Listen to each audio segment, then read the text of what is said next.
রাধে রাধে, নারী সন্দেশের নতুন একটা ব্লগে সকলকে জানাই স্বাগত।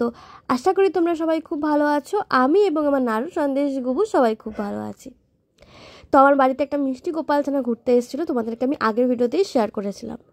তো চলো এবার তোমাদের দেখাচ্ছি আমি কিভাবে গোপাল ছানাকে ভালোভাবে যত্ন করলাম। তো সেলফি ক্যামেরা দিয়ে ক্যাপচার করার দরুন ভিডিওটা পুরোটাই কিন্তু উল্টো এসছে। আমি কিন্তু বাঁ হাত দিয়ে কোনো কাজ করি না, কিন্তু ডান হাত দিয়েই কাজ করছিলাম। তো এখানে দেখে মনে হচ্ছে যে আমি বাঁ হাত দিয়ে সমস্ত কাজগুলো করছিলাম। তো আমি গোপাল সোনাদের ভোগের থালার সাথে রাত্রের খাবারের যে জলটা সেটা আমি গুছিয়ে নেব একসাথেই। তো এই দেখো আমার ভোগের থালা আর জলের গ্লাস সমস্ত কিছু রেডি করা হয়ে গেছে। আর এবার আমি তুলসী পাতাগুলো দিয়ে নিচ্ছি। তো এই যে তুলসী পাতার প্যাকেটটা খুলে আমি সমস্ত থালা গ্লাস সমস্ত কিছুতে তুলসী পাতা দিয়ে নিচ্ছি ভোগে। তো আমি সবার প্রথমেই আগে থালা গ্লাসে তুলসী পাতা দিয়ে নিই, তারপর আমি থালায় ভোগ সাজাই। তো এটাতে আমার সুবিধা মনে হয় বেশি। আর এবার আমি ভোগগুলো সাজাচ্ছি। তো আমার কৌটো থেকে নিয়েছি কাজু কিশমিশ আর আমন্ড, যেরকম থাকে রাত্রের ভোগে সেরকমই দেবো। আর তার সাথে আজকে যেহেতু মিষ্টি গোপাল ছানা আছে, আর এমনিও রাত্রিবেলা কোনো দিন যেহেতু মিষ্টি আসে আমার বাড়িতে ঠাকুরের জন্য, তো সেটাও আমি দিয়ে নিচ্ছি গোপাল ছানাদের জন্য।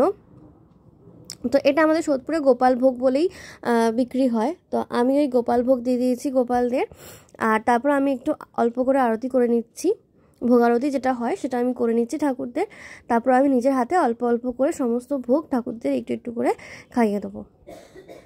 তো ভোগের পর আমি অবশ্যই ঘণ্টাধ্বনি করি।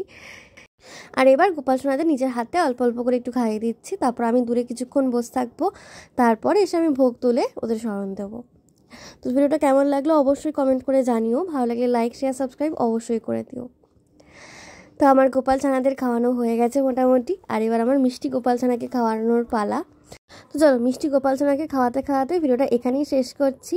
কেমন লাগলো অবশ্যই জানিও। দেখা হচ্ছে পরের ভিডিওতে।